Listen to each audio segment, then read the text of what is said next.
Hello friend, আবারও একটা mini ব্লগে জানাই তোমাদের সবাইকে অনেক অনেক স্বাগত। তো আজকে অনেকদিন পর বাড়িতে রয়েছি, তো সেই জন্য আজকে একটু দশমীর বোঁদে, নিমকি, নাড়ু এগুলো তো হতোই, আগে আগাগোড়াই দেখেছি মা বানাতো, আমিও বানাতাম যখন আমি করতে শিখলাম। তো আজকে তোমাদেরকে একদম ইনস্ট্যান্ট বোঁদে বানিয়ে দেখাবো। এখন তো শুকনো বোঁদের প্যাকেট কিনতে পাওয়াই যায় দোকানে, তো সবাই আমার ভিডিওর মাধ্যমে একদম দশমী তো না, মানে ওটাকে কি বলে, শুভ বিজয়ার শুভেচ্ছা নিও, বড়রা প্রণাম নিও, ছোটরা ভালোবাসা নিও। তোমরা সবাই সুস্থ থেকো, ভালো থেকো। তো জাস্ট বাড়িতে বানাচ্ছি, সেটাই মিনি ব্লগের সাহায্যে তোমাদের সামনে তুলে ধরছি। ভিডিওটা দেখো, আশা করছি ভালো লাগবে। এছাড়াও আমার ইউটিউব চ্যানেলে কি করে একদম বাড়িতে প্রপার বোঁদে নিজেরা তৈরি করতে পারবে সেই ভিডিও আছে, সেটার লিঙ্ক আমি ফার্স্ট কমেন্টে দিয়ে দেবো। তো চলো সবাই, তোমাদের সবাইকে নিয়ে যাই কিচেনে, আর বোঁদেটা কিভাবে বানাচ্ছি তোমরা সেটাই দেখে নাও। এই দেখো, যেই প্যাকেটের কথা বলছিলাম, এই হচ্ছে সেই প্যাকেট বোঁদে, এই হচ্ছে সেই প্যাকেট বোঁদে। আর এখানে নিয়ে এসেছি চিনি। এবার মাপটা তোমাদেরকে দেখাই।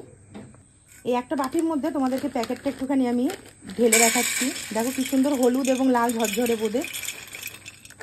এটা হচ্ছে একদম ইনস্ট্যান্ট, মানে তুমি রাত্রে বানিয়ে 1 ঘন্টা রেখেই তোমরা ব্যবহার করতে পারবে।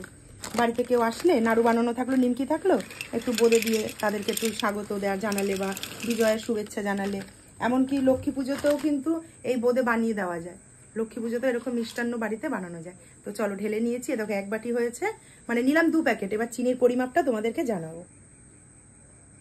প্রথমে ওভেনের উপরে কড়াইটা বসিয়ে নিয়েছি। এবার এই ছোট কাপের দিয়ে দেবো 2 কাপ চিনি। এই দিলাম 1 কাপ, এই দিয়ে দিলাম 2 কাপ। 2 কাপ চিনি দিলাম। এইবার দিয়ে দেবো 2 কাপ জল। যেই কাপে চিনি নেবে সেই কাপের মাপেই কিন্তু জলটা দেবে। আর এইটা হচ্ছে একদম পারফেক্ট মিষ্টি।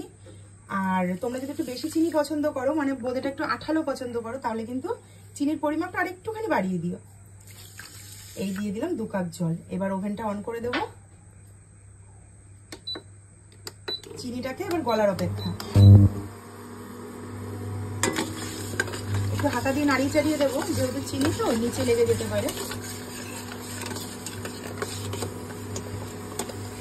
চিনিটা গলে যাক, তারপর আবার ফিরে আসছি। তো বাবা নেই, এইমাত্র কম্পিউটার থেকে চলে এলো।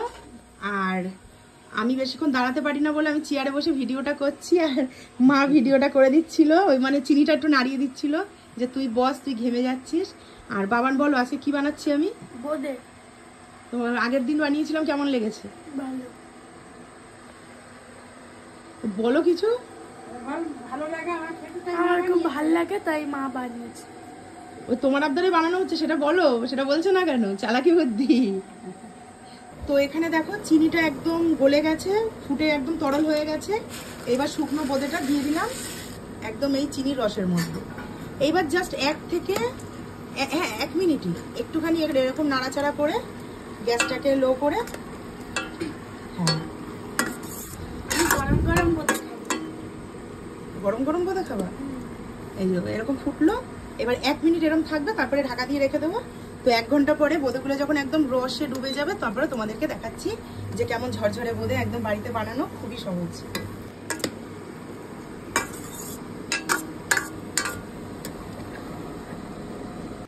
তো বললাম 1 ঘন্টা পরে তোমাদেরকে দেখাচ্ছি যে জিনিসটা কেমন হলো, কিন্তু বাবানের তর্স হয়েছে না। এই যে একদম এসে বসে পড়েছে কড়াইটাকে ধরে। তো তোমাদেরকেও একটু তুলে দেখাই। তাও হয়ে গেছে, 20 মিনিট মতো হয়েছে। তুলে দেখাচ্ছি না, ঢাকনা তোলো। এই যে দেখো অনেকটাই কিন্তু রস বসে গেছে। এই দেখো একদম ঝরঝরে, মাপ কিন্তু একদম পারফেক্ট। গরম গরমই দেবো বাবান? বাটিতে দিচ্ছি। গরম গরম হেভি টেস্টি লাগে। একদম ঝরঝরে রসালো বোঁদে কিন্তু তৈরি হয়ে গেল ইনস্ট্যান্ট, বাড়িতেই যদি প্যাকেট কিনে করো। তো চলো এবার বাবানকে দিই, বাবান টেস্ট করে বলুক কেমন হয়েছে। একবার প্যাকেট ছাড়া বানিয়ে দেখাবা। আর মা এখানে একদম চাল করতে বসেছে, হাঁড়ি ভরে এগুলো সব ভরলো।